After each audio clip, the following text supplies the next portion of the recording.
Hi everyone, कैसे हो आप सभी लोग। आई होप आप लोग अच्छे होंगे। मैं हूं राहुल जेसवाल एंड स्वागत करता हूं आप सभी का एक बार फिर हमारे यूट्यूब चैनल JR ट्यूटोरियल्स में। फ्रेंड्स, आज अगेन आपके सामने एक मोस्ट इंपॉर्टेंट साइंस का लेक्चर वीडियो लेकर आ गया हूं दोस्तों, जिसमें हम पढ़ने वाले हमारा 7th स्टैंडर्ड के लिए साइंस सब्जेक्ट का एक न्यू चैप्टर, एक फ्रेश चैप्टर आपके लिए शुरुआत करने जा रहे हैं दोस्तों, जिसका नाम है chapter number 7 motion, force and work. जैसे कि आपको पता है कि दोस्तों इसके पहले ही जस्ट हमारा जब साइंस का लेक्चर होता है, इसमें हमने चैप्टर नंबर 6 को भी कंप्लीट किया था एंड आगे के भी जो पार्ट्स हैं यानी कि 14 चैप्टर, 13 चैप्टर, ये सभी चीज हमने ऑलरेडी कंप्लीट किया हुआ है। तो आपको ज्यादा जानकारी के लिए कौन से चैप्टर्स हमारे हुए हैं, कौन से चैप्टर्स बाकी है, उसके लिए आपको हमारे प्लेलिस्ट रेगुलरली चेक करना होगा दोस्तों। अगर आप चाहते हो, आपको जानकारी चाहिए कि कौन से चैप्टर हमारे हो चुके हैं, तो प्लीज एक बार प्लेलिस्ट को जाके रेफर कर लीजिए। आपको पता ही होगा प्लेलिस्ट कहां होता है। दैट इज, जैसे आप हमारे चैनल को खोलते हो, पहला ऑप्शन आता है होम, दूसरा ऑप्शन आपको वीडियोस दिख जाता है, ठीक है ना। उसके बाद आता है आपका प्लेलिस्ट सेक्शन। तो प्लेलिस्ट में जाओगे तो जितने भी वीडियोस हमने बनाए हैं, चाहे 7th, 8th, 9th, 10th, हर एक के सब्जेक्ट के वाइज आपको मिल जाएंगे। तो वहां पे आप चेक कर लेना कि कौन से चैप्टर्स हुए हैं। ठीक है दोस्तों, शुरुआत करेंगे। हमारा आज एक नया चैप्टर स्टार्ट होने वाला है और इसका पहला लेक्चर होने वाला है। काफी छोटा चैप्टर है तो कंटिन्यू ले लेंगे इसको। आज एक लेक्चर ले लेंगे, फिर कभी एक और लेक्चर ले लेंगे। 2 लेक्चर्स में ही ये चैप्टर को मैं खत्म कर दूंगा दोस्तों, जो कि आपको बहुत ज्यादा हेल्प करेगा अपनी स्टडी करने में। ठीक है दोस्तों, शुरुआत करते हैं हमारे आज की इस सबसे पहले लेक्चर की, यानी कि जिसका नाम है मोशन, फोर्स एंड वर्क। तो सबसे पहली बात दोस्तों, यहां पे हमें समझना पड़ेगा कि मोशन का मतलब क्या होता है। ठीक है दोस्तों, इसको मैं आपको पूरा टोटली कंसेप्चुअल नॉलेज देने की कोशिश करूंगा। अब मोशन इज नथिंग बट कोई भी ऐसा चीज दोस्तों खुद से कभी नहीं चलता। जैसे कि आपको पता ही होगा कि कोई भी एक ऑब्जेक्ट है, अगर मैंने, समझ लो ये एक प्लेट रखा हुआ है, एक टेबल है, समझ लो इसके ऊपर एक मैंने बॉल रखा हुआ है, ठीक है ना, ये बॉल है मेरा। अब ये बॉल जो है ये टेबल पे रखा हुआ है। अब ये बॉल टेबल पे रखने के बाद ये हिल सकता है क्या? ऑब्वियसली आप नोटिस करो कि ये बॉल जो है ऑटोमेटिकली हिलेगा क्या? नहीं हिलेगा। यानी कि ये ऑब्जेक्ट को मूव करवाने के लिए मुझे क्या करना पड़ेगा? एक प्रेशर या फिर फोर्स, आप बोल सकते हो, फोर्स अप्लाई करना पड़ेगा। तो ये फोर्स जैसे अप्लाई होगा तो ये डायरेक्शन में अगर फोर्स अप्लाई हो रहा है तो बॉल जो है इधर से इधर मूव करके आ सकता है, या फिर इसके नीचे भी गिर सकता है। ठीक है ना, बॉल इसके नीचे भी गिर सकता है। करेक्ट है। यानी कि कोई भी चीज जब अपना पोजीशन चेंज करता है, जैसे अपने बॉल ने पहले पोजीशन में यहां पे था, दूसरे पोजीशन पे यहां पे आया, तीसरे पोजीशन में यहां पे आ गया, यानी कि फर्स्ट से लेके सेकंड पोजीशन आया, सेकंड से लेके थर्ड पोजीशन आया, यानी कि बॉल जो है अपना जो पोजीशन है वो क्या कर रहा है? चेंज कर रहा है। और यही जो पोजीशन वो चेंज हुआ दोस्तों, वो कैसे चेंज हुआ? Because of motion. यानी कि वो पर्टिकुलर ऑब्जेक्ट ने अपना मोशन किया, यानी कि एक जगह से दूसरे जगह जाने को ही हम लोग क्या बोलते हैं? मोशन बोलते हैं। यानी कि कोई भी चीज में, चाहे वो लिविंग हो चाहे वो नॉन लिविंग थिंग हो, हर एक में मोशन होता है। जैसे कि मैं अभी कुछ बोल रहा हूं तो मेरा मूवमेंट क्या हो रहा है? एक तरीके से मेरा माउथ का मोशन हो रहा है। मैं एक जगह से दूसरी जगह चल के जाऊंगा तो मेरा मोशन हो रहा है। एक ऑब्जेक्ट है बॉल, हम क्रिकेट खेलते हैं, मैं बॉलिंग डाल रहा हूं तो वो मोशन हो रहा है। बैट्समैन बैट घुमा रहा है तो वो मोशन हो रहा है। रन दौड़ रहा है, मोशन हो रहा है। यानी कि दुनिया में हर एक चीज, चाहे हमारा अर्थ चक्कर काटता है सूर्य के, सन के चक्कर काटता है, रिवॉल्यूशन करता है, रोटेशन करता है, तो इट इज नथिंग बट क्या होता है दोस्तों? मोशन होता है। एंड वो मोशन के पीछे कहीं ना कहीं एक फोर्स जरूर होता है दोस्तों, चाहे वो फोर्स अंदर से आए, चाहे वो आप बाहर से उसको दो, एक्सटर्नल इंटरनल, वो डिपेंड करता है। जैसे जैसे हम आगे बढ़ेंगे वैसे वैसे और ज्यादा डीप में जाएंगे। ठीक है दोस्तों, तो उम्मीद करता हूं कि सबसे पहला कंसेप्ट इस पर्टिकुलर टॉपिक का, मोशन का मतलब क्या होता है, ये आपने समझ लिया। अब हम चलते हैं हमारे अंदर के टॉपिक की तरफ, जो कि हमें सबसे पहले पढ़ना है कि डिस्टेंस क्या होता है। जैसे मैंने आपको बताया अभी कि मोशन हो रहा है, मोशन की वजह से एक जगह से दूसरे जगह ऑब्जेक्ट जा रहा है, यानी कि कहीं ना कहीं एक डिस्टेंस हो रहा होगा उसके बीच में। तो यहां पे हम लोग सबसे पहले पढ़ेंगे, हमारा जो टॉपिक है आज के लिए वो है distance. What do you mean by a distance? Distance is nothing but कोई भी डिस्टेंस हम लोग क्या बोलते हैं? जैसे कि मैं अगर बोलूंगा कि मुझे यहां से रेलवे स्टेशन जाना है, ठीक है ना, यहां से मुझे रेलवे स्टेशन जाना है, तो मैं क्या बोलूंगा? एक तरीके से वो क्या हो जाएगा मेरे लिए? वो दूरी हो जाएगा। तो कितना दूरी है एग्जैक्टली कोई भी दो चीजों के बीच में, या फिर दो इंसानों के बीच में, या फिर दो जगहों के बीच में, दो प्लेस के बीच में जो भी डिस्टेंस होता है दोस्तों, उस चीज को हम लोग क्या बोलते हैं दोस्तों? डिस्टेंस बोलते हैं। ठीक है, जो भी पर्टिकुलर लेंथ होता है उस चीज को हम लोग क्या बोलते हैं? डिस्टेंस बोलते हैं। ठीक है, एक एग्जांपल यहां पे मैं लेना चाहूंगा दोस्तों। यहां पे मैं आपको बताऊंगा कि लेट्स सपोज कि यहां पे मेरे पास एक ए पॉइंट है, ठीक है ना, इसका नाम क्या है? ए पॉइंट। इसका नाम ए पॉइंट है। अब ए से पॉइंट से लेके मेरे को बी पॉइंट तक जाना है, ठीक है ना, तो मैं क्या करूंगा? एकदम स्ट्रेट यहां से चला गया, ए से लेके बी पॉइंट तक चला गया, ठीक है। अब बी पॉइंट से लेके मेरे को वापस से आना है सी पॉइंट, जो कि यहां है। तो यहां पे मैं वापस आ गया सी पॉइंट पे, ठीक है ना। चलो यहां पे बना देते हैं सी पॉइंट पे, यहां पे मैं चलो आ गया, ठीक है। अब सी पॉइंट से मेरे को वापस जाना है डी पॉइंट पे, जो कि यहां कहीं पे होगा, ठीक है। ये क्या है? डिस्टेंस है मेरा, ठीक है। ये क्या है? एक डिस्टेंस है। अब इसका मेजरमेंट मैं लिख देता हूं। लेट्स सपोज ए से बी जो डिस्टेंस है दोस्तों, वो है मेरा 500 मीटर। कितना है? 500 मीटर, ठीक है। अब बी से लेके सी तक का जो डिस्टेंस है वो हमें दिया हुआ है, लेट्स सपोज कि हमने लिया 700 मीटर, 700 मीटर। और सी से लेके डी तक का जो डिस्टेंस है वो हमें दिया है, समझ लो 300 मीटर, ठीक है ना। ये इतना हम लोग को अभी फिलहाल के लिए समझना है। अभी मैं आपको बताऊंगा कि डिस्टेंस का मतलब क्या होता है। फिर एक और टॉपिक है हमारा डिस्प्लेसमेंट, जो कि इसी से जुड़ा हुआ है, वो भी साथ ही में एक्सप्लेन कर दूंगा, ठीक है। अब ध्यान से आप देखोगे दोस्तों, तो मैं आपको क्या बताने की कोशिश कर रहा हूं कि लेट्स सपोज कोई एक इंसान है, कोई भी एक व्यक्ति होगा, यहां से ए से लेके उसको बी तक जाना है, तो ए से लेके बी तक जाएगा, यानी कि वो पूरा का पूरा 500 मीटर तक चल के जाएगा, यानी कि ए से बी तक जाने के लिए उसको कितना चलना पड़ा, 500 मीटर चलना पड़ा। तो ए से बी का डिस्टेंस क्या हो गया यहां पे 500 मीटर, यानी कि जितना भी हम लोग लेंथ को कवर करते हैं, यानी कि एक जगह से दूसरी जगह, यहां समझ लो मैं यूपी का रहने वाला हूं, तो फॉर एग्जांपल मैं यहां से लेके यूपी तक चला गया, ठीक है ना, यूपी मेरा गांव है, तो यहां से लेके मैं यूपी चला गया चल के, या फिर कहीं भी किसी भी चीज से, ट्रेन से चला गया, फ्लाइट से चला गया, तो मैंने कितना डिस्टेंस कवर किया, लगभग हजारों किलोमीटर होगा वो, तो लगभग मैंने 1000 किलोमीटर कवर किया, that is our distance, that is my distance. उसने वो क्या कवर किया, हमने डिस्टेंस को कवर किया, यानी कि कोई भी एक जगह से दूसरी जगह की जो दूरी होती है, जो लंबाई होती है, उस चीज को हम लोग बोलते हैं डिस्टेंस। करेक्ट है। वैसे ये ए से बी तक का डिस्टेंस 500 था, बी से लेके सी तक का डिस्टेंस 700 मीटर हो गया, सी से लेके डी तक का डिस्टेंस जो हो गया वो क्या हो गया दोस्तों 300 मीटर, यहां पे ऐसा हमने मान लिया है। तो ये हो गया डिस्टेंस। तो यानी कि डेफिनेशन के हिसाब से अगर मैं लिखूं, distance is nothing but it is the length of actual path, यानी कि जो भी रास्ता होगा उसका जितना भी लेंथ होगा दोस्तों एक्चुअल पाथ का, उसका क्या होगा, लेंथ होगा। उसी चीज को हम लोग क्या बोलते हैं, डिस्टेंस बोलते हैं। यानी कि डिस्टेंस, अगर आपको कोई डेफिनेशन पूछता है डिफाइन डिस्टेंस, तो आप बोलोगे distance is nothing but the length of actual path travel by a point from one point to another point. आप बोल सकते हो ऐसा, क्लियर है। तो आपको सीधा सीधा यही याद रखना है कि length of actual path from point A to B, जो भी है आपको पॉइंट या फिर one point to another point, ऐसा आप लिख सकते हो, तो वो लेंथ को हम लोग बोलेंगे डिस्टेंस। एग्जांपल आप ऐसा दिखा सकते हो, या फिर कोई भी चीज दिखा सकते हो, एक किसी का घर दिखा दो, स्कूल दिखा दो, किसी और का घर दिखा दो कि यहां से वहां गया तो ये डिस्टेंस है, यहां से रेलवे स्टेशन गया तो यहां डिस्टेंस है। आप एग्जांपल कुछ भी अपने मन का ले सकते हो। क्लियर है दोस्तों। अब एक और इससे मिलता जुलता टॉपिक है दोस्तों, जो कि बहुत ही बेहतरीन माना जाता है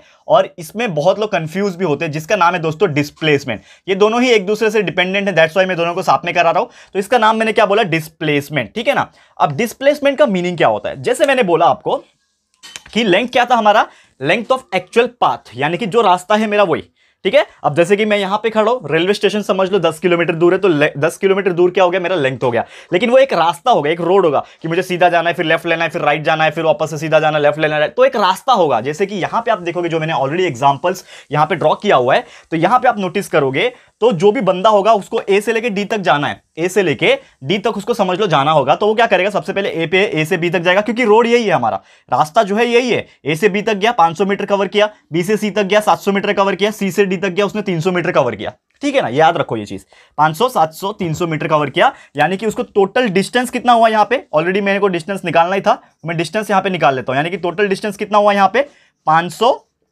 प्लस 700 प्लस 300, करेक्ट है। ये 500 गया, फिर 700 गया, फिर 300 गया, तो टोटल डिस्टेंस कितना मिल जाएगा, 700 300 हो गया 1000 और 500 1500 मीटर, यानी कि 1500 मीटर उसको चलना पड़ा, यानी कि लगभग 1.5 किलोमीटर, ठीक है ना दोस्तों। अब सवाल ये उठता है कि ये तो चलो एक्चुअल पाथ हो गया, यानी कि मेरा डिस्टेंस हो गया, लेकिन डिस्प्लेसमेंट क्या होता है। तो डिस्प्लेसमेंट का डेफिनेशन ये होता है दोस्तों, it is the shortest possible distance, और एक और डेफिनेशन है उसका, it is the minimum distance between one point to another point.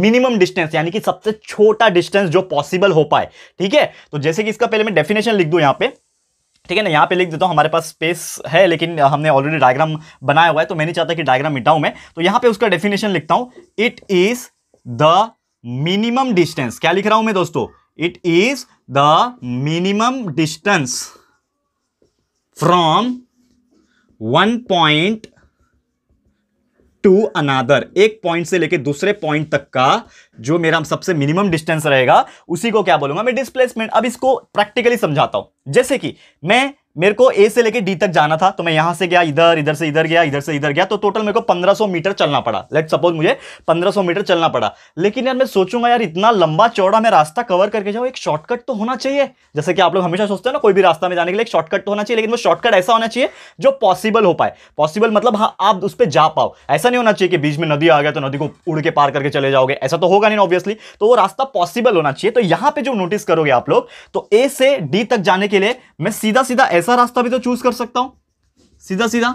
अगर मैं यहां से ए से निकलूंगा और सीधा सीधा चल चल के सीधा यहां पे डी तक पहुंच गया, समझ लो, तो वो रास्ता मेरे लिए क्या हो जाएगा, शॉर्टकट हो जाएगा। क्योंकि अगर आपने टोटल ऐसे रास्ता में गए होते तो आपको 1500 मीटर का डिस्टेंस कवर करना पड़ता, और आप जब सीधा सीधा चले गए तो आपको कवर करना पड़ा सिर्फ और सिर्फ 1000 मीटर। यानी कि 1000 मीटर क्या हो गया, छोटा हो गया ना 1500 मीटर से। तो ये जो 1000 मीटर हो गया, ये आपका क्या हो गया, डिस्प्लेसमेंट। यानी कि जो आपका सबसे मिनिमम डिस्टेंस था, जो सबसे शॉर्टकट डिस्टेंस था, तो डिस्प्लेसमेंट आपने निकाल लिया 1500 मीटर का।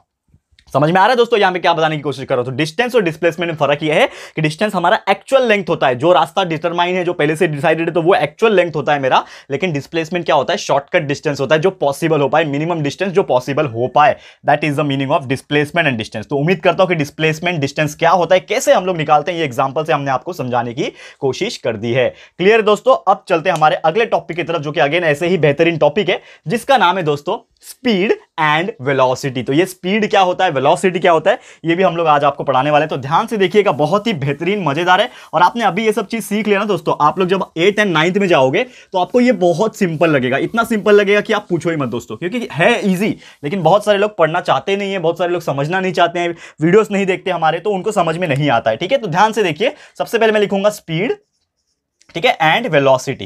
ये दो हमारा टॉपिक है जो कि एक दूसरे से मिलते जुलते हैं, जैसे डिस्टेंस और डिस्प्लेसमेंट आपस में मिलते जुलते थे, उसी प्रकार स्पीड एंड वेलोसिटी है। तो स्पीड का मतलब क्या होता है? सबसे पहली बात ये समझते हैं हम लोग, स्पीड, ठीक है। जैसे कि आपको पता है दोस्तों, हम लोग गाड़ी चलाते हैं, ठीक है ना, हम कोई भी व्हीकल चलाते हैं, तो हम को जब स्पीड में जाना होता है तो हम क्या करते हैं? एक्सेलेरेटर को बढ़ाते हैं। That is the different thing. तो हमारा स्पीड बढ़ता है, यानी कि स्पीड का मतलब क्या हो रहा है? गति। गति मतलब तेजी, कितनी तेजी से हमें जाना है। लेकिन स्पीड हमेशा ज्यादा ही होता है क्या? नहीं, स्पीड कम भी हो सकता है। तो स्पीड ज्यादा हो गया तो that is the positive speed, speed कम हो गया तो नेगेटिव स्पीड, वो अलग चीज है। लेकिन स्पीड का मतलब यहां पे क्या हुआ कि हम कैलकुलेट कैसे करते हैं। जैसे कि अगर आपको पता होगा कि हम लोग बोलते हैं कि आज मैं 50 की स्पीड से गाड़ी चलाया, बोलते हैं ना दोस्तों, आप लोगों ने नोटिस किया होगा कि आज मैंने 40 की स्पीड से गाड़ी चलाया, आज मैंने 30 की स्पीड से, आज मैंने 100 की स्पीड से गाड़ी चलाया। तो ये 100 की स्पीड है क्या? यानी कि 100 का स्पीड ये बताता है कि आपने कितना डिस्टेंस कितने टाइम में कवर किया। That is the meaning of speed. तो मैं आपको एग्जांपल से समझाता हूं, पहले डेफिनेशन लिखता हूं स्पीड का। तो speed is defined as the ratio of distance per unit time. अब इसका मतलब क्या होता है समझाता हूं मैं। डिस्टेंस पर यूनिट टाइम होता है आपका स्पीड, यानी कि कितना डिस्टेंस आपने कितने टाइम में कवर किया। तो स्पीड का फॉर्मूला क्या हो जाएगा? देखो, फॉर्मूला भी बता रहा हूं, ये आपको एग्जाम में पूछेगा। तो speed is equal to distance upon time. Speed क्या हो गया? डिस्टेंस अपॉन टाइम, यानी कि आपने कितना दूरी, कितना डिस्टेंस कवर किया, जो ऑलरेडी हमने सीखा हुआ है डिस्टेंस, कितना डिस्टेंस कवर किया, कितने टाइम में कवर किया, ये हमें कौन बताता है? स्पीड बताता है। अब जैसे कि मैंने 100 का स्पीड का एग्जांपल दिया था, तो लेट्स सपोज आप 100 किलोमीटर का डिस्टेंस कवर करते हो। डिस्टेंस की जगह पे मैंने क्या लिखा? 100 किलोमीटर का डिस्टेंस आप कवर करते हो और 1 घंटे में ही कवर कर लेते हो। ये 100 किलोमीटर आप गाड़ी चला रहे हो, बाइक चला रहे हो, 100 की स्पीड से चला रहे हो, लेकिन वो स्पीड मुझे पता नहीं कितना है, स्पीड मेरे को कैलकुलेट करना है। लेकिन मैं सोच रहा हूं कि मुझे 100 किलोमीटर दूर जाना है, तो मैं गाड़ी भगाया जा रहा हूं 100 किलोमीटर में 1 घंटे, बरोबर 1 घंटे में मैं पहुंच गया, बराबर 1 घंटे में मैं 100 किलोमीटर पहुंच गया। तो मैं बोलूंगा कि कितने स्पीड से आया मैं। तो कैसे निकालोगे? हमको पता है स्पीड का फॉर्मूला होता है कि डिस्टेंस अपॉन टाइम, कितनी दूरी कितने टाइम में पहुंचा, वो हम लोग डिवाइड कर देंगे तो हमारा आंसर आ जाएगा। तो 100 डिवाइड बाय 1 कितना होता है? 100 ही होता है, और ये किलोमीटर पर आवर। तो हमारा स्पीड क्या निकल गया दोस्तों? 100 किलोमीटर पर आवर, यानी कि मैं कितने स्पीड से गाड़ी चला रहा था? 100 किलोमीटर प्रति घंटे की स्पीड से। हिंदी में बोलते हैं ना 100 किलोमीटर प्रति घंटा।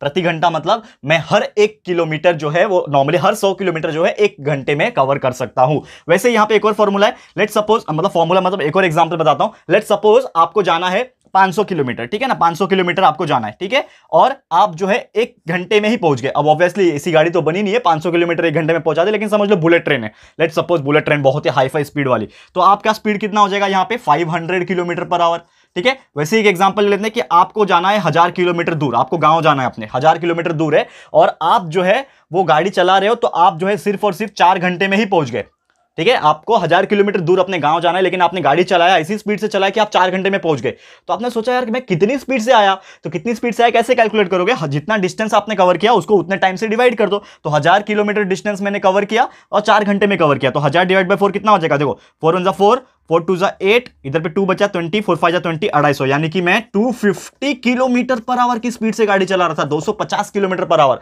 हर 1 घंटे में 250 किलोमीटर की स्पीड से गाड़ी चला रहा था। तो इसके लिए मैं 1000 किलोमीटर 4 घंटे में ही पहुंच गया। तो ऐसे निकालते हैं स्पीड दोस्तों। क्लियर हो गया दोस्तों? तो उम्मीद करता हूं कि स्पीड एग्जैक्टली क्या होता है ये आपको समझ में आ गया होगा। ओके, बहुत ही सिंपल तरीका था इसको निकालने का। उम्मीद करता हूं कि ये चीज आपको बहुत ही अच्छे से क्लियर हो गया होगा। ओके, तो ये आपको पता चल गया speed is equal to distance upon time क्या होता है। ठीक है, चलो अब जैसे कि यहां पे जो हमारा एग्जांपल था ये भी मैं आपको ले लेता हूं यहां पे, ठीक है ना। ऑलरेडी हमने जो अभी एग्जांपल देखा, क्या देखा दोस्तों एग्जांपल में? मैं आपको लिख के दिखा रहा हूं यहां पे। अभी जो हमने देखा कि क्या देखा हमने कि एक पॉइंट मेरा ए पॉइंट है, ए से हम बी पे गए, बी से वापस सी पे आए, सी से वापस डी पे गए, ठीक है। इसका नाम ए था, बी था, सी था, डी था। ये हमने ऑलरेडी एग्जांपल देखा। अब इसी में कुछ कंसीडरेशन करते हैं दोस्तों। क्या कंसीडर करेंगे कि ए से बी जाने में 500 मीटर का डिस्टेंस था और मुझे टाइम जो लग रहा है वो 8 मिनट लग रहा है। यानी कि समझ लो मुझे 500 मीटर जाने में 8 मिनट लगा। बी से सी मेरा था 700 मीटर और इसको जो टाइम लग रहा है दोस्तों 700 मीटर का वो 11 मिनट लग रहा है। ठीक है। सी से डी मेरा सिर्फ 300 था, 300 मीटर था और इसको मेरे को पहुंचने में लग रहा है दोस्तों यहां पे 6 मिनट। ठीक है ना, 6 मिनट लग रहा है। अब यहां पे कुछ सवाल असली वाला पूछते हैं यहां पे कि बताओ मुझे ए से बी कोई इंसान अगर चल के जाएगा, यानी कि ए पॉइंट से बी पॉइंट पे अगर चल के जाएगा तो उसका स्पीड कितना रहा होगा, उसका स्पीड जो है कितना रहा होगा। तो अगेन मेरा स्पीड का फॉर्मूला क्या है, distance upon time. Shortcut use कर रहा हूं दोस्तों, डिस्टेंस अपॉन टाइम। डिस्टेंस कितना है यहां पे 500 मीटर, 500 मीटर मेरा डिस्टेंस है। टाइम कितना है यहां पे 8 मिनट। तो 500 को 8 से डिवाइड कर दो तो आपका आंसर आएगा, लगभग आएगा आपका 8 6 48 होता है 20, 8 2 16.5, 62.5 आपका कुछ आंसर आएगा। आप ये डिवाइड करके देख लेना पीछे रफ में, लेकिन मेरा थोड़ा फास्ट है कैलकुलेशन, तो आप समझ सकते हो दोस्तों कि कितना यहां पे आंसर आ रहा है। तो 62.5 यानी कि आपका आंसर आ रहा है स्पीड का। तो यहां से यहां 62.5, वो भी यूनिट क्या आएगा इसका, मीटर पर सेकंड, यानी कि मीटर पर सॉरी मिनट, ये मिनट है ना, 8 मिनट है तो मीटर पर मिनट, यानी हर मिनट में वो 62.5 मीटर चल रहा था। ठीक है। तो वैसे आप बी से सी का भी निकाल सकते हो, सी से डी का भी निकाल सकते हो, यानी कि जो भी आपको पूछे आप कहीं का भी स्पीड कैलकुलेट कर सकते हो। बस आपको डिस्टेंस पता होना चाहिए, उसका टाइम पता होना चाहिए। क्लियर हो गया। तो ये बात हो गया दोस्तों हमारा स्पीड का। अब दोस्तों यहां पे एक और चीज है जो कि इससे मिलता जुलता है, वो हम लोग देख लेंगे यहां पे, जिसका नाम है दोस्तों वेलोसिटी। अब ये वेलोसिटी क्या होती है, स्पीड आपने देख लिया, अब वेलोसिटी का मतलब क्या होता है ये मैं आपको बता दूंगा, जो कि बहुत ज्यादा सिंपल है। ठीक है। तो जैसे हमने देखा कि स्पीड का डेफिनेशन था the ratio of the distance per unit time, उसी प्रकार वेलोसिटी का भी एक डेफिनेशन होता है द रेशियो ऑफ यहां पे जो डिस्टेंस पर यूनिट टाइम है ना, यहां पे वेलोसिटी में वो डिस्टेंस बन जाता है डिस्प्लेसमेंट। बस इतना छोटा सा फर्क है आप लोग को याद रखने के लिए। क्या बोला मैंने कि speed is equal to distance upon time, velocity is equal to displacement upon time, यानी कि आपका डिस्टेंस जो स्पीड में था यहां पे क्या हो गया, डिस्प्लेसमेंट हो गया। तो डिस्प्लेसमेंट पर यूनिट टाइम, यानी कि पर यूनिट टाइम के हिसाब से जो आपका डिस्प्लेसमेंट आएगा वही रहेगा आपका वेलोसिटी। यानी कि फॉर्मूला क्या बन जाएगा वेलोसिटी का, तो velocity is equal to displacement, velocity is equal to displacement upon time. ठीक है दोस्तों। अब रियल लाइफ एग्जांपल में इसको सॉल्व करते हैं कि यानी कि समझ लो कि मेरा ये ए से बी तक का पॉइंट था, डिस्टेंस बी से सी डिस्टेंस था, सी से डिस्टेंस था, लेकिन यहां पे हमने एक शॉर्टकट डिस्टेंस भी ऑलरेडी निकाला हुआ था जो कि हमारा डिस्प्लेसमेंट था। डिस्प्लेसमेंट क्या था, डायरेक्टली अगर मैं ए से लेके चला जाऊं डी तक, ए से लेके डी तक चला जाऊं, तो लेट्स सपोज कि यहां पे कितना डिस्टेंस मैंने कवर किया था, ओनली 1000 मीटर कवर किया था। ठीक है। और 1000 मीटर को कवर करने में मेरे को समझ लो लग गया था दोस्तों यहां पे कम से कम 15 मिनट। ठीक है ना, समझ लो मेरे को बाई चांस कि वो मैंने यहां पे देखो टोटल डिस्टेंस यहां पे क्या हो रहा है 500 मीटर, 700 मीटर और 300 मीटर, इसके हिसाब से चलूंगा तो मेरा डिस्टेंस अलग आएगा। लेकिन डिस्प्लेसमेंट वेलोसिटी निकालने के लिए, स्पीड निकालने के लिए तो हम डिस्टेंस यूज करते हैं, लेकिन वेलोसिटी निकालने के लिए हम लोग क्या यूज करते हैं, डिस्प्लेसमेंट अपॉन टाइम। तो डिस्प्लेसमेंट क्या है, यहां पे मेरा 1000 है और समझ लो मैंने टाइम मान लिया कि 15 मिनट में मैं पहुंच जाऊंगा। ठीक है। तो 15 से 1000 को डिवाइड कर दो तो आपका हो जाएगा 15 6 90 10 ओके और आपका आएगा 60 पॉइंट समथिंग आएगा। ठीक है ना, 60 पॉइंट समथिंग आपका आंसर आ जाएगा। तो ये हो जाएगा उसका velocity, that is metre per minute. तो आप समझ सकते हो दोस्तों कि हमारा जो स्पीड होता है उसका अलग वैल्यू आता है और वेलोसिटी का वैल्यू अलग आता है। क्यों अलग आता है दोस्तों, क्योंकि दोनों में फर्क ये है कि स्पीड में आप यूज करते हो formula distance upon time, velocity में आप फॉर्मूला यूज करते हो डिस्प्लेसमेंट अपॉन टाइम। यही आपको बस याद रखना है। क्लियर है दोस्तों। तो उम्मीद करता हूं कि ये भी चीज आपको क्लियर हो गया होगा। और एक छोटा सा टॉपिक रह गया दोस्तों आज के लिए, वो भी आपको करा देता हूं, जिसका नाम है दोस्तों एवरेज स्पीड या फिर वेलोसिटी या फिर इंस्टेंटेनियस स्पीड और वेलोसिटी। तो ये क्या होता है ये मैं आपको बताऊंगा एक छोटे से एग्जांपल के साथ। तो बस आप बने रहिए हमारे साथ, वीडियो काफी इंटरेस्टिंग है दोस्तों, क्योंकि ये चीज आपने अगर सीख लिया तो लाइफ में कभी भी स्पीड, वेलोसिटी, डिस्टेंस, डिस्प्लेसमेंट में कंफ्यूज नहीं होंगे। दोनों में चारों में ज्यादा फर्क नहीं दोस्तों। बस आपको एक चीज अगर याद रह जाता है तो दूसरा चीज ऑटोमेटिकली उसके हेल्प से आपको याद रह जाएगा। ठीक है। तो बस आप देखते रहिए, हर एक चीज आपको क्लियर हो जाएगा। ओके। तो ध्यान से देखिएगा, सबसे पहले हम कराने वाले हैं आपको, मतलब टॉपिक तो हमारा लास्ट ही है, लेकिन यहां पे मैं टॉपिक का नाम लिख दूंगा जिसका नाम है दोस्तों average speed. Average speed, instantaneous speed. ठीक है ना, एवरेज स्पीड बोल लो, इंस्टेंटेनियस स्पीड। ठीक है, या फिर वेलोसिटी भी आप बोल सकते हो। ये हमारा हेडिंग है आज के लिए। ठीक है। अब लेकिन दोस्तों यहां पे कुछ कंसीडरेशन हम लोग करेंगे कि लेट्स सपोज कि मेरा एवरेज स्पीड, इंस्टेंटेनियस स्पीड हम लोग को पढ़ना है। तो एक कंसीडरेशन करते हैं कि समझ लो एक मेरा गाड़ी है यहां पे। ठीक है ना, एक कार मैं बनाता हूं यहां पे। ठीक है ना, एक जीप बनाने की कोशिश करता हूं। ठीक है, समझ लो ये मेरा जीप है। ठीक है ना, यहां पे उसकी खिड़कियां, ये ड्राइवर का स्टीयरिंग। ठीक है, चलो ये जीप है मेरा। ठीक है, और यहाँ पे उसका चक्का बना देता हूँ। ठीक है, समझ लो ये जीप है। अब ये जीप जो है रास्ते से चल रही है, ठीक है ना, एक क्लीन रास्ता बना देता हूं मैं, एक स्ट्रेट लाइन वाला रास्ता बना रहा हूं। तो ये जीप जो है रास्ते से चल रही है। ये मेरा पहला पॉइंट है ए पॉइंट, ये दूसरा पॉइंट है बी पॉइंट, ये तीसरा पॉइंट है सी, एंड लास्ट में उसको पहुंचना है डी पॉइंट तक। समझ लो ऐसे 4 पॉइंट है हमारे पास, एंड हर एक का यहाँ पे डिस्टेंस दिया हुआ है। ए से बी तक का जो डिस्टेंस है वो 10 किलोमीटर है, ठीक है। बी से लेके सी तक का जो डिस्टेंस है वो अगेन 10 किलोमीटर है, एंड सी से लेके डी तक का जो डिस्टेंस है वो थोड़ा सा बड़ा है, इसको बड़ा थोड़ा दिखाता हूं मैं, ठीक है, जो कि है 20 किलोमीटर, ठीक है ना, 20 किलोमीटर का डिस्टेंस है। अब यहां पे इंस्टेंटेनियस स्पीड या फिर एवरेज स्पीड का मतलब क्या होता है? तो पहली बात तो स्पीड का फॉर्मूला हमें पता है, अभी हमने पढ़ा, speed is equal to distance upon time. Correct है, स्पीड इज इक्वल टू क्या होता है? Distance upon time. तो लेकिन यहां पे हम लोग को क्या पढ़ना है? Average speed. तो एवरेज स्पीड का मतलब हो जाएगा एवरेज डिस्टेंस यानी कि टोटल डिस्टेंस, ठीक है ना। यहां पे हम लोग डिस्टेंस लेंगे लेकिन टोटल डिस्टेंस ले लेंगे अपॉन टोटल टाइम ले लेंगे। तो वो जो पर्टिकुलर रेशियो रहेगा या फिर जो वैल्यू आएगा वो हमारा क्या रहेगा? एक तरीके से आप बोल सकते हो एवरेज स्पीड रहेगा, ठीक है। तो एवरेज स्पीड के हिसाब से हम लोग वो चीज निकाल सकते हैं। तो अगेन यहां पे मैं मान लेता हूं कि वो जो 10 किलोमीटर चला गया दोस्तों, उसको लग गया 10 मिनट। 10 किलोमीटर जाने के लिए उसको 10 मिनट लगा। फिर से अगला जो 10 किलोमीटर जा रहा है दोस्तों, उसको यहां पे 20 मिनट लग रहा है, एंड लास्ट में उसको सी से लेकर डी तक जाने में उसको समझ लो लग रहा है यहां पे 30 मिनट। ठीक है दोस्तों, समझ में आ रहा है दोस्तों मैं क्या बताने की कोशिश कर रहा हूं? ए से बी 10 किलोमीटर जाने में उसको 10 मिनट लग रहा है। फिर बी पे जब आया ये कार, तो बी से सी जाने 10 किलोमीटर जाना है लेकिन उसको 20 मिनट लग रहा है। फिर सी से डी जाने में उसको 30 मिनट लग रहा है। तो यहां पे हमने को पूछा है कि एवरेज स्पीड निकाल के दिखाओ। तो एवरेज स्पीड निकालने का फॉर्मूला हमने अभी देखा, क्या देखा? कि average speed is equal to distance, total distance upon total time. तो टोटल डिस्टेंस कितना है यहां पे? आप देखो टोटल डिस्टेंस कितना दिख रहा है आपको? 10 किलोमीटर 10 किलोमीटर 20 किलोमीटर, यानी कि 10 10 20 20 20 40 हो गया, यानी कि टोटल हो गया आपका 10 + 20 kilometre. Divide by total time होना चाहिए। टोटल टाइम कितना है आपके पास? 10 मिनट + 20 मिनट 30 मिनट, और ये आपका 10 + 20 + 30 मिनट्स, ठीक है। ये आपका किलोमीटर में है, ये आपका मिनट्स में है, ठीक है ना। अब इसको डिवाइड कर लेते हैं तो क्या आ जाएगा? देखो 10 + 10 20, 20 + 20 40, 40 किलोमीटर।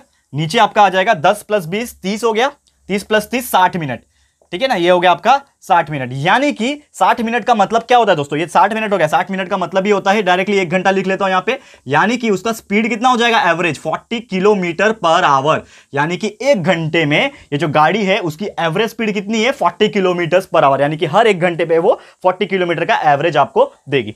करेक्ट है दोस्तों? तो उम्मीद करता हूं कि ये चीज आपको समझ में आ गया। तो इसको बोलते हैं हम लोग एवरेज स्पीड, ठीक है। तो कोई भी चीज का एवरेज निकालना, यानी कि टोटल को, टोटल डिस्टेंस को टोटल टाइम से डिवाइड कर दो। आपको एवरेज वेलोसिटी अगर पूछेगा तो टोटल डिस्प्लेसमेंट को टोटल टाइम से डिवाइड कर दो, बस इतना ही फर्क है। क्लियर है दोस्तों? तो उम्मीद करता हूं कि ये भी चीज आपको क्लियर हो गया होगा। अब बात कर लेते हैं एक और चीज, जो कि हमारा इंस्टेंटेनियस स्पीड। एवरेज स्पीड समझ लिया हमने, ठीक है। अब इंस्टेंटेनियस स्पीड क्या होता है, इसी में आपको मैं बताने की कोशिश करता हूं, जो कि अगेन बहुत ज्यादा सिंपल होने वाला है। तो बस आप ध्यान से देखिए, हर चीज आपको क्लियर हो जाएगा, ठीक है ना। तो क्या नाम है? मैंने बोला इंस्टेंटेनियस स्पीड। अब इंस्टेंटेनियस स्पीड का पहली बात तो मतलब आपको समझना पड़ेगा। तो इंस्टेंटेनियस स्पीड का मतलब होता है, स्पीड तो आपको निकालना है लेकिन एक इंस्टेंट पे, क्योंकि इंस्टेंट का मतलब होता है एक पर्टिकुलर लोकेशन, एक पर्टिकुलर जगह। जैसे कि अगर मैं बोलूं कि यहां से ए से गाड़ी चली बी तक, बी से गाड़ी चली सी तक, सी से गाड़ी चली डी, यानी कि 3 अलग अलग जगह है, 3 अलग अलग डिस्टेंस है, 3 अलग अलग टाइम लग रहे। करेक्ट है? तो अगर मैं पूछूं मेरा इंस्टेंटेनियस स्पीड बताओ ए से बी तक का, यानी कि ए से बी तक वो गाड़ी जो चली होगी उसका इंस्टेंटेनियस स्पीड कितना होगा? तो कितनी गाड़ी चली है? वी नो दैट स्पीड का फॉर्मूला क्या होता है? डिस्टेंस अपॉन टाइम होता है, d/t, ठीक है ना। शॉर्टकट लिख रहा हूं अभी, देखो d/t यानी डिस्टेंस अपॉन टाइम, ठीक है। तो डिस्टेंस कितना है? ए से बी कितना गाड़ी चली? 10 किलोमीटर चली है, ठीक है। कितना टाइम लग रहा है उसको? 10 मिनट लग रहा है। करेक्ट? समझ में आ रहा है दोस्तों मैं क्या बताने की कोशिश कर रहा हूं? यानी कि ए से बी तक जाने के लिए उसको 10 किलोमीटर में 10 डिस्टेंस मेरा 10 किलोमीटर और टाइम मेरा क्या है? 10 मिनट है।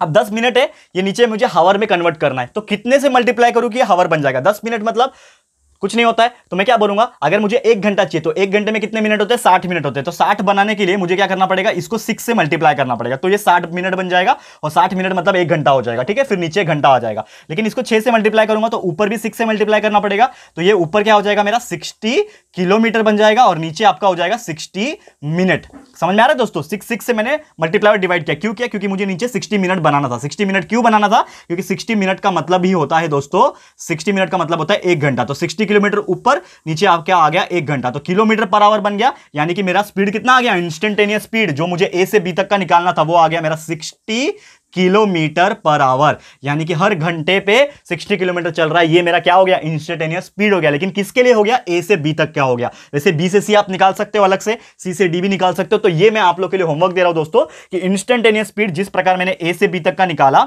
वैसे आप बी से सी का और सी से डी का आप लोग इंस्टेंटेनियस स्पीड फटाफट से निकालिएगा और प्लीज हमारे कमेंट बॉक्स में कमेंट करके बताइएगा। और मैं भी देखना चाहता हूं दोस्तों कितने बच्चे ऐसे हैं जो ये इंस्टेंटेनियस स्पीड निकाल पाते हैं और कितने लोग को ये चीज क्लियरली समझ में आ गया है दोस्तों। ठीक है दोस्तों, तो आज का लेक्चर फिर यहीं पे समाप्त होता है, यहीं पे मैं स्टॉप करता हूं दोस्तों। और उम्मीद करता हूं कि हमारा ये आज का जो लेसन है, जो चैप्टर हमने जो शुरुआत किया, जो पहला लेक्चर हमने लिया, जिसमें ऑलमोस्ट हमने 50% ऑफ दिस चैप्टर कवर कर लिया, जिसमें हमने सबसे पहले देखा कि मोशन क्या होता है, मोशन के बाद हमने हमारा पहला टॉपिक डिस्टेंस देखा, डिस्टेंस क्या होता है, कैसा फॉर्मूला होता है, कैसे हम निकालते हैं, डिस्प्लेसमेंट क्या होता है, फिर देखा हमने स्पीड एंड वेलोसिटी क्या होती है, उसके बाद देखा एवरेज स्पीड और इंस्टेंटेनियस स्पीड क्या होता है। ये सभी चीज हमने टोटली कंप्लीट कर दिया है दोस्तों। बस एक और लेक्चर वीडियो लेना बाकी है इस चैप्टर के ऊपर और फाइनली हमारा ये चैप्टर भी कंप्लीट हो जाएगा। तो बस आपको थोड़ा सा इंतजार करना पड़ेगा। और ये आज का वीडियो आपको कैसा लगा है दोस्तों, प्लीज हमें कमेंट करके बताइएगा, अपनी राय और सजेशन जरूर से दीजिएगा दोस्तों। और अगर आपको ये वीडियो पसंद आया, यूजफुल लगा है फ्रेंड्स, तो प्लीज वीडियो को लाइक कीजिएगा, शेयर कीजिएगा अपने सारे फ्रेंड्स लोग के साथ, फटाफट से शेयर कर देना। एंड अगर आपने अभी तक इस चैनल को सब्सक्राइब नहीं किया है तो फटाफट से हमारे चैनल को भी सब्सक्राइब कर देना, साथ में बेल आइकन को प्रेस कर देना, ताकि जब भी हम लोग वीडियो लेकर आएंगे आप लोगों को नोटिफिकेशन मिलती रहेगी। ठीक है फ्रेंड्स, तो मिलते हैं हमारे अगले वीडियो में। ये वीडियो देखने के लिए thank you and good bye.